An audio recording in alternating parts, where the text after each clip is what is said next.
Алдыңғы сабақтарда біз бизнес страницаны ашу, оны әрлеу, одан кейін ADS менеджердің настройкасын жасау деген секілді процесстердің барлығын жасадық. Енді бізге қалғаны таргет жіберудің өзі. Қазір осы сабақта таргет жіберуді үйренеміз. Таргет жіберу үшін алдымен ADS менеджерге өтеміз. ADS менеджер мына сол жағында болады. Егер де сол жағында болмаса, мына жерден плюспен өтіп, яғни ADS плюспен өтіп рекламаны басасыздар.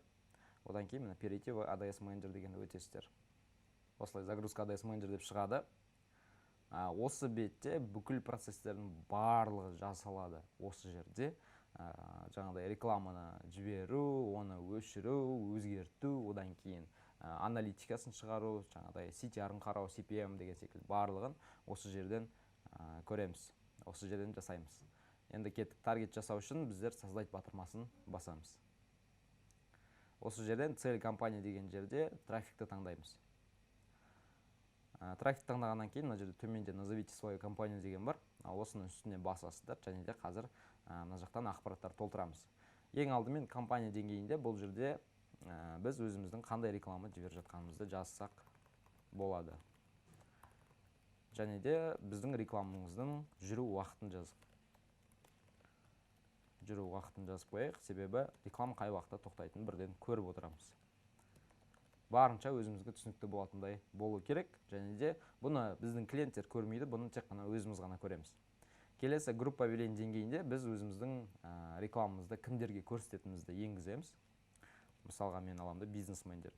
Интернет-маркетологтың рекламасын жіберіп жатырмын, бизнесмендер и жасы 25-45. Келесі объявление деңгейінде біз не жібереміз рекламаға? Баннер жібереміз бе, видео жібереміз бе? Соны жазамыз. Мен рекламаға баннер жіберемін.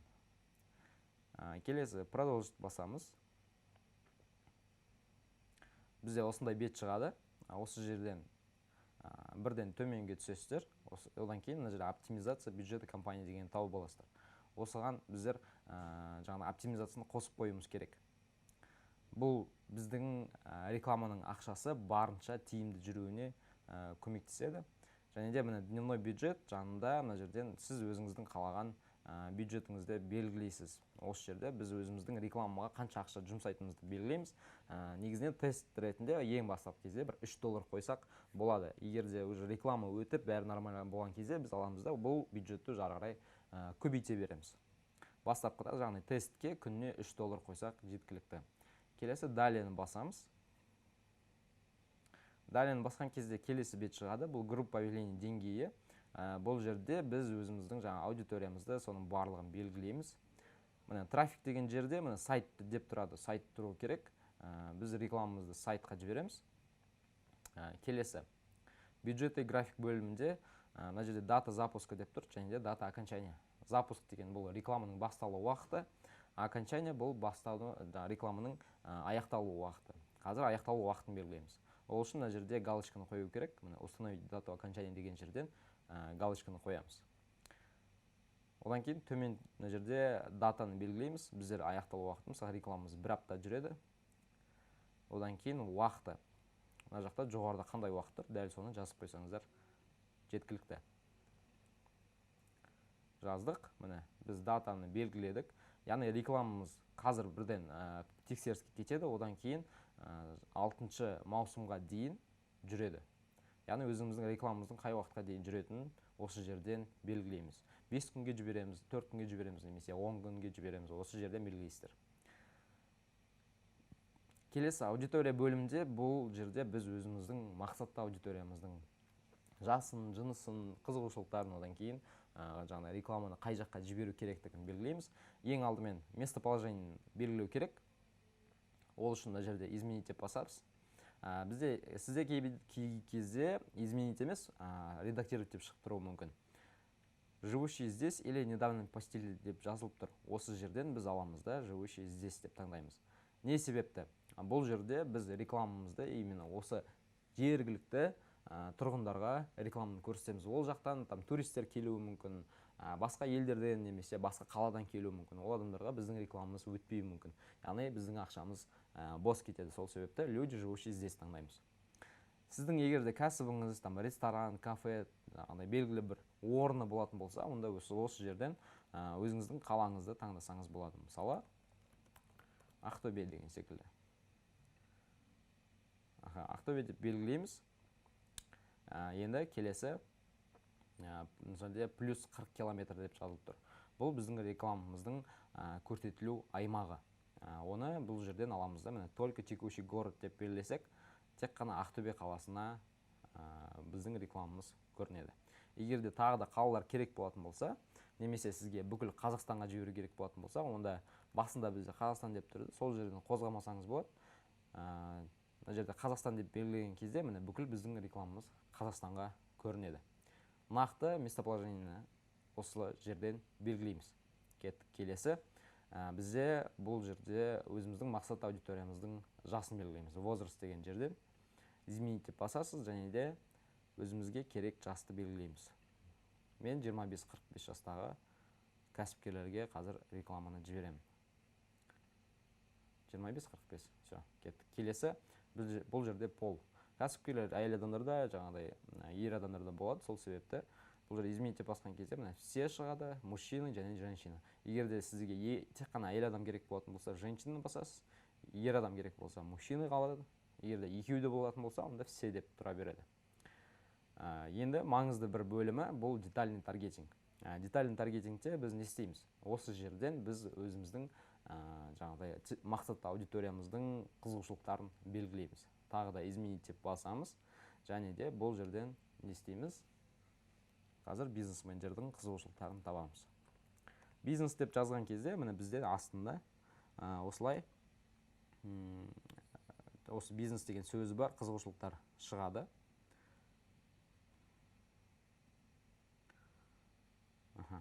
Малый и средний бизнесті белгіледік. Одан кейін осылай бір ғана интересті жазбағаннан кейін бізге Facebook өте үлкен көмегін тигізіп отыр. Рекомендация басқан кезде бізге осы қызығушылыққа ұқсас тағы да басқаларын көрсетеді. Осы жерде владельцы таңдаймыз, одан кейін основатель таңдаймыз. Интерес бизнес және де предпринимательство. Кеттік. Бұл жерде максимум бір 5-10 интерес таңдасаңыздар жеткілікті болады. Одан көп болатын болса, ол былайша айтқанда каша болады. Уже Facebook бізге рекламамызды кімге көрсететінін білмей қалады, сол себепті бұл жерден нақты бір ғана аудиторияны таңдаған дұрыс. Тек қана бизнесмендер, тек қана мысалы декреттегі аналар, тек қана аналар деген секілді. Келесі, осы жерде сохранить эту аудиторию дегенді басамыз. Бұл нәрсені не үшін жасаймыз? Біз келесі таргет жіберген кезде осы аудиторияны қайтадан таңдап отырмас үшін, уақыт үнемдеу үшін осы аудиторияны сақтап қоямыз. Бизнесмендер 25-45. Осылай аудиторияның атын жазасыздар, және де сохранить деген батырманы басамыз. Біздің аудитория сақталды. Енді келесі бұл жерде бұл места размещения. Міндетті түрде вручную деп басамыз, және де өзімізге керек платформаны таңдаймыз. Бұл жерде 4 түрлі платформа бар: Facebook, Instagram, Audience Network және де Messenger. Бізге ең керегі бұл Facebook және де Instagram. Ол үшін ең біріншіден устройство деген бөлімде изменить деп басып, тек қана мобильный устройствоны қалдыруымыз керек. Бұл жерде не деген сөз? Мобильный устройство бар, және де ПК деген бар. ПК бұл персональный компьютер. Яғни бізді, мысалы, например, Facebook'ке ноутбук арқылы кіретін адамдар бар. И оларға жаңағыдай біздің рекламамыз көрінеді. Ол адамдар бізге, мысалы, керек емес. Керек емес. Именно бізге Facebook пен Instagram'ға телефонмен кіретін адамдар қажет. Сол себепті ПК-ның жанынан галочканы алып тастайсыздар. Мобильный устройствоны қалды, енді келесі платформаны таңдаймыз. Audience Network'ты алып тастаймыз, және де Messenger'ды алып тастаймыз. Бізде Facebook пен Instagram қалды. Facebook'тың өзінен алып тастаймыз да, бізде тек қана лента Facebook'тың өзін қалдырсақ жеткілікті болады. Енді қараңыздар, Instagram'да мына жерде бізде лента бар, интересный бар, және де история бар. Яғни рекламамыз 4 түрлі алаңда көрсетіледі: историяда, интересныйда, лента, Instagram'ның лентасында және де Facebook'тың лентасында. Рекламамызды қайда көрсететінімізді таңдадық. Енді келесі далее басып, далені басқан кезде біздер келесі жаңағыдай объявление деңгейінде түсеміз, және де осы жерден өзіміздің ашқан бизнес страницамызды алдымен белгілеп аламыз, таңдап аламыз. Міне страница Facebook деген жерден үстіне басасыздар. Басқан кезде өзіміздің страницамызды тауып аламыз. Мына жақтан болуы мүмкін, немесе мына жақта болуы мүмкін. Аласта интернет-маркетолог, мысалы Райымбек деген секілді, осыны таңдайсыздар. Бірден Instagram тіркеліп тұрады. Instagram тіркеліп тұрған кезде мына аккаунт Instagram деген жерде біздің Instagram шығып тұрады. Төмен түсеміз. Бізде рекламаның форматы одно изображение или видео. Бұл жерде яғни бір ғана баннер немесе бір ғана видео жүктейміз.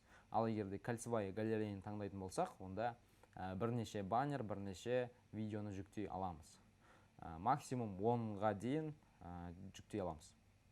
Одно изображение или видеоны таңдаймыз. Яғни менде қазір бір ғана баннер бар. Одан кейін келесі рекламные креативы. Осы жерде міне добавить медиафайл деген батырма бар.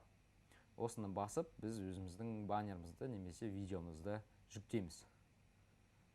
Изображение деген кезде баннер, видео деген кезде видео. Изображение таңдаймыз. Келесі осылай сізде шықпауы мүмкін, себебі сіздер рекламаны бірінші рет жіберіп тұрсыздар. Баннерді жүктеу үшін загрузить дегенді басамыз. Біздің неміз баннеріміз уже неде тұру керек. Неде рабочий столда қойып қойсаңыз бірден осылай табылады. Одан кейін осы баннерді жүктейміз. Баннер жүктелді. Келесі далені басамыз. Және де готовы деп басамыз. Готовы деп басамыз. Міне кеттік. Біздің мына жерде сізде включить предпросмотр деген мына жерде сізде шықпауы мүмкін. Осы жерден аласыздар. Міне көк кнопка айналдырған кезде біздің рекламамыз адамдарға қалай көрінетінін осы жерден байқаймыз. Кеттік. Основной текст жазамыз. Енді қараңыз, основной текст деген жерден біз не істейміз? Өзіміздің офферімізді, оффер, және де копирайтинг.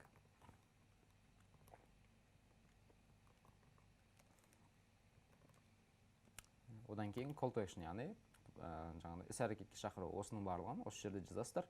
Яғни мен сияқты оффер, копирайтинг, call to action деп жазып қоймаңыздар. Өзіңіздің дайындаған офферіңізді, копирайтингті, call to action'ды осы жерге, основной текст деген жерге жазамыз. Міне қараңыз, мен мына жерде жаздым. Ол мына жақта Facebook'тың лентасында ең бірінші басында көрінеді. Ал егерде Instagram'ның лентасында осындай ошибка шығып тұруы мүмкін. Ол жағынан уайымдамаңыздар. Мынандай ошибкалар шығып тұрады. Біз қазір толығымен рекламаның барлығын жасап біткеннен кейін барлығы нормально көрінеді. Мысалға, историяда шығып тұр. Лентада кішкене көрінбей тұр. Оның барлығы уайымдамаңыздар, барлығы көрінеді. Кеттік. Келесі, мына жерде место назначения, бұл жерде сайт тұрады.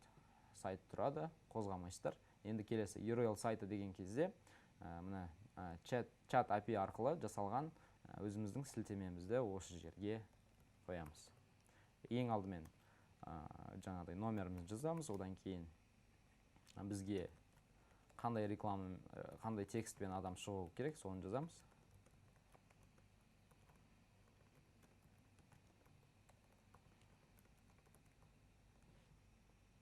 Сформировать деп басып, бізде мына жердегі сілтемені көшіріп аламыз. Келесі қайттан ADS менеджерге өтеміз де, міне URL сайты деген жерден осы сілтемені қоямыз.